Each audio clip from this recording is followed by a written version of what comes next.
just cartoons. We're Nicktoons. Not just cartoons. We're Nicktoons. Not just cartoons. We're Nicktoons. When you think of Nicktoons, what do you think of? I think of SpongeBob, Rugrats, Avatar, Hey Arnold, Fairly OddParents, Jimmy Neutron, Invader Zim, Rocko's Modern Life, Ren and Stimpy, but that doesn't encompass nearly all of them. For a network that's been producing cartoons for 3 decades now, it's inevitable for many to fly under the radar and be forgotten. Not necessarily because they're bad, some may be quite good, but because they don't have the same audience adoration, or audience's fear, or ratings that other shows do. For every Fairly OddParents, there's a Bunsen is a Beast. For every Jimmy Neutron, there's Attack and the Power of Juju. For every Loud House, there's a Pig Goat Banana Cricket. For every Rugrats, there's an X's. And for every SpongeBob, there's a Making Fiends. Making fiends, Venetta's always making fiends, while Charlotte makes friends. If you don't think you've ever even heard of this show, I wouldn't be surprised. This never even aired on the main Nickelodeon network. This was aired on the sister channel Nicktoons network as one of their exclusive shows, joining the ever so small club of shows that also share this distinction. But unlike those other shows, Making Fiends has the sole distinction of being a show that was meant to be on Nickelodeon before being abruptly shafted to Nicktoons. The show started off as a series of webisodes created by Amy Winfrey in 2003. These caught the attention of Nickelodeon, which began to license episodes of the web series for their website TurboNick in 2004. It's nothing short of a miracle that the content of the webisodes didn't have to be altered, nor was Winfrey's vision compromised for a kids' network. So, what are you going to do today? What? I want to do everything just like you. In that case, I was going to play in traffic and drink bleach. Come to Charlotte's birthday party or you will be shot. In late 2006, the show was greenlit for a series order. There were promotional shorts produced for TurboNick in 2007, at least one of which was based off of a scene in a webisode.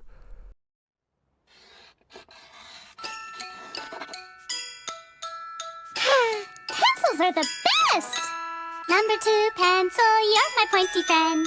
Number 2 pencil, love you till the end. You fill in bubbles nice and dark. You're made of wood without the bark. Number 2 pencil, you're my pointy friend. Number 2 pencil, I love you till the end. You fill in bubbles nice and dark. You're made of wood without the bark. The show was set to premiere in November 2008, but in October 2008, for reasons unknown, the completed episodes were announced to be airing on Nicktoons Network instead. Perhaps it was the network having cold feet about the edgier nature of the show, or a change of leadership that wasn't as enthusiastic about the property. I'm not sure. The problem with being on the Nicktoons network is that it's the de facto place where Nick shows go to die. Shows like As Told by Ginger L. Tigre, Welcome to the Way, My Life as a Teenage Robot, Harvey Beaks, Fairly OddParents, amongst others, would have new episodes air on that channel so that it could be quietly canceled, as most families didn't even get this network with their cable providers, and therefore new episodes would get low enough ratings for them to justify pulling the plug. With Making Fiends, it was a show that Nick not only wanted to quietly cancel, but do it quickly. However, my family was part of the small number of those that actually did have Nicktoons Network. I remember watching Nicktoons all the time, though I don't quite remember how I discovered Making Fiends or why I decided to check it out. Nicktoons sure as heck didn't do any significant advertising for it, nor did they air it in a primetime slot. I first watched the show in summer 2009, but I can't recall if it was just a case of curiosity leading me to seek it out, or if I just let the show play after a SpongeBob rerun or something. But either way, I loved it, and I remember watching it on Saturday nights. Now you may be asking yourself, what was this show about? Well, the theme song explains it all. Once there was a little girl, a girl who could make fiends. She kept the whole town terrified, the girl who could make fiends. Then there came another girl who wanted to be friends. Vendetta cannot stand her, so she plots her end. It's a high-concept good versus evil story, with the good person not even knowing that they're up against evil. Knowing the context that this show was spawned from a series of web shorts helps explain why the show is so episodic in nature, with several segments filling up the half-hour runtime, and outside of the first episode's first segment, could be watched in any order. In Charlotte's first day, Charlotte moves to Clanburg with her grandmother, and at her new school she's told to beware Vendetta, who has taken over the town by having her fiends scare them into submission, but because of Charlotte's overly nice and dim-witted personality, she's completely oblivious to Vendetta's cold personality and violent threats. You'd better watch out. He can cut more than rope with those scissors. He can cut paper too? No, Cardboard? no, Coupons? no, Beards? Buttercups? no. Ribbon? Oh, never mind. Vendetta attempts to kill Charlotte with one of her fiends, but because of Charlotte's personality, as well as unpredictability, her attempt is a failure. This establishes the series' main formula. There are the occasional deviations from formula, though, to keep things interesting. In Toupee, there's a fiend that actually speaks beyond grunts. In New Best Friend, Vendetta's fiends ruin her plan at the beginning of the segment rather than at the end, and those fiends eating Vendetta's house provide the setup for the rest of the story. In Parent Napped, Vendetta sends out an already existing fiend to rescue her parents rather than creating a new one to destroy Charlotte, only for that fiend to mistakenly bring home Charlotte's grandmother. There were more substantial deviations from formula too. Halfway through the series, and by that I mean episode 4, the middle segments would become more experimental. Those 7 minutes weren't a full-length narrative short, but rather a compilation of new, even shorter segments, like in-universe ads and musical numbers, which sort of allude back to the show's inception with Nickelodeon as Turbo Nick shorts of roughly the same length. Which I guess also sort of harkens back to the short form of the webisodes, but I'm pretty sure that was obvious to you.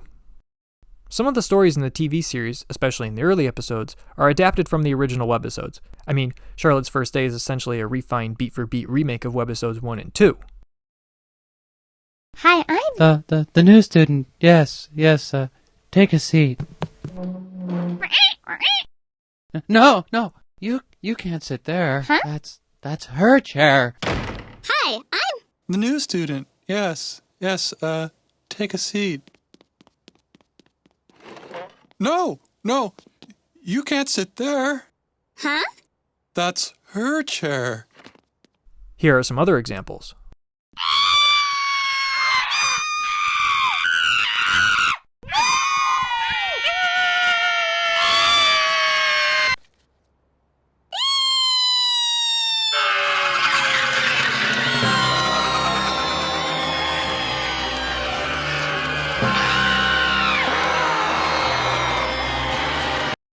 Ooh, it's a puppy. What? Oh, yes. Yes, of course it's a puppy. A puppy that as soon as you touch it, shrinks you down to its own size and eats you alive. My pencil. Ooh, a puppy. What? Yes, a puppy that will shrink you down to its own size and eat you alive. My pencil. Dear Charlotte, that's me. Dear stupid girl, that's me. Aglaia Morchiva and Amy Winfrey reprised their voice roles as Vendetta and Charlotte respectively from the original webisodes. I think them having a familiarity with the voices and tone for the series years before it was officially developed for TV gives the show and its characters such distinctness from the get-go. Since there was already existing material to work off of, the show didn't need to find its footing first, which is fortunate given that only 6 episodes of the show would actually be produced. Heck, in the case of Charlotte's First Day, I think the comedic timing is actually stronger than the original webisodes it was based on. 1, 2, 3, 4. 1, 2, 3, 4. And I also have this. It's a rock, but it's no ordinary rock. It's a pretty rock with pretty speckles. Vendetta gave it to me. I threw it at you. And I also have this. It's a pretty rock. Vendetta gave it to me. I threw it at you. The character designs are also cleaned up, and the settings are given more detail enhancements. With that said, it's still extremely faithful to the homemade look and pacing of the web series, and I'm surprised at just how much of the dreary atmosphere and bleak tone it was able to carry over. For example, the sound design, beyond some faint wind noises and suspenseful music cues, is extremely minimal, which gives the setting an appropriately desolate feel, which helps it stand out amongst the most energetic kids' entertainment of that era like SpongeBob or Johnny Test. The musical numbers also have this uniquely quirky quality to them, with simplistic lyrics and instrumentals, where a xylophone may be the most prominent instrument. The sweetness and simplicity of the songs makes for a great contrast to this depressing world, while also feeling extremely off-putting in a world that's already meant to be off-putting. The songs sound like twisted nursery rhymes, so sincerely simplistic that you can't help but feel they're deceivingly joyous, if that makes sense. Ooh, this is going to be so much fun! Now that we're small, we can take naps and socks and make our home in a pretty shoebox. We can herd ants and keep them in flocks. Now that we're small. Ready, everyone? Eat vegetables, for they are good, and would eat you if they could. Have them steamed or boiled or baked, or ground up in birthday cake. Eat vegetables of every kind. Red and green, And blue and striped. Eat tiny peas. And eggplants too. But never ever eat their shoes. But the increased TV budget certainly allows for more cinematic approaches to the storytelling that the web series simply couldn't achieve, such as in its shot scale variety. Toupee especially utilizes a variety of shots and colors to create a sense of foreboding, which may be why this was always my favorite segment, if not the one I always found to be the most memorable. In this segment, a toupee fiend is given to Mr. Milk by Vendetta, who understandably doesn't trust it at first, but finds that the toupee actually stands up for him in moments of weakness, giving Mr. Milk confidence where he lacks it. The toupee then promises that he can make all of Mr. Milk's dreams come true, one of which involves becoming a Swiss banker, but only if he kills Charlotte. As the opportune moment arises, with Charlotte hanging out at the edge of a cliff, Mr. Milk decides he can't go through with the plan and throws the toupee over the edge instead, only now Mr. Milk must continue to live his life without confidence.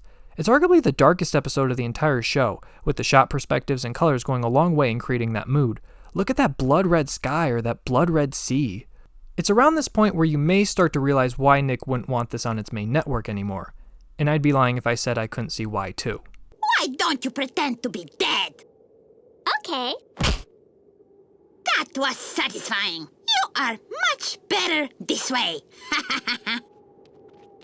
So many kid shows, especially ones that Nick put out, are zany and bright, whereas this one is macabre and dismal. I mean, look at the sky, which has the look of what I can only describe as sepia-tone fog. But that's honestly what I loved about it so much as a kid. I appreciated how different it was in terms of style and humor, and now I can appreciate that it was a gateway to shows and movies with even darker comedy and storylines. And regardless of whether or not you think that a wide audience of children deserve to see the show on Nickelodeon, it is a dick move on Nickelodeon's part to build this up as one of their next Nicktoons, only to completely abandon it and leave it to rot on their secondary network, which is known for notoriously low viewership. And they didn't even produce a decent amount for reruns. Nickelodeon only produced 6 half-hour episodes, even though there were an additional 7 half-hour episodes written. From what I can gather, the show did pretty well for a network with piss-poor ratings, but Nickelodeon still wanted nothing to do with it, never upgrading it to main channel status. What's even more frustrating is that they still control the rights to the show and characters, which means that Winfrey can't make more webisodes even if she wanted to. As far as I know, Amy Winfrey has only spoken about the show once post-cancellation. Dear Nickelodeon, remember that time I created a TV show for you and it was fun, but then you didn't air it on your main channel or do any publicity? I don't regret my time at Nick. I felt loved and supported by the studio, until they chose not to air it.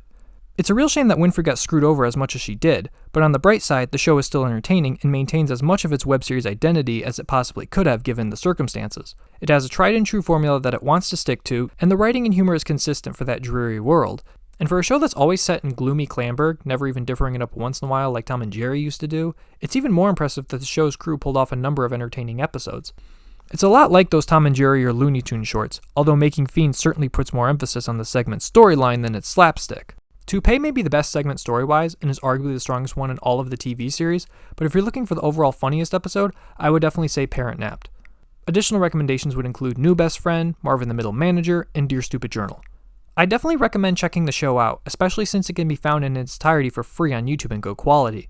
I think over the years it's developed somewhat of a cult following, though a really small one. It seems like more people are either remembering the show from their childhood or are coming across it for the first time. It's a type of show that perhaps was never destined for mainstream success, but that in no way means that it deserved obscurity. We're getting even more fiendish. What can I do if a kitty is stranded up high and I want to get it down? You could shoot it. I had better build a wall. I'll be a butterfly that gets hit by a piano. Never touch my parents again. Want to play on this pretty tunnel drill I found in Marion's garage? You are to show fear and respect to my elbow. I'm playing a tuba. Get in! Burn, geese, burn!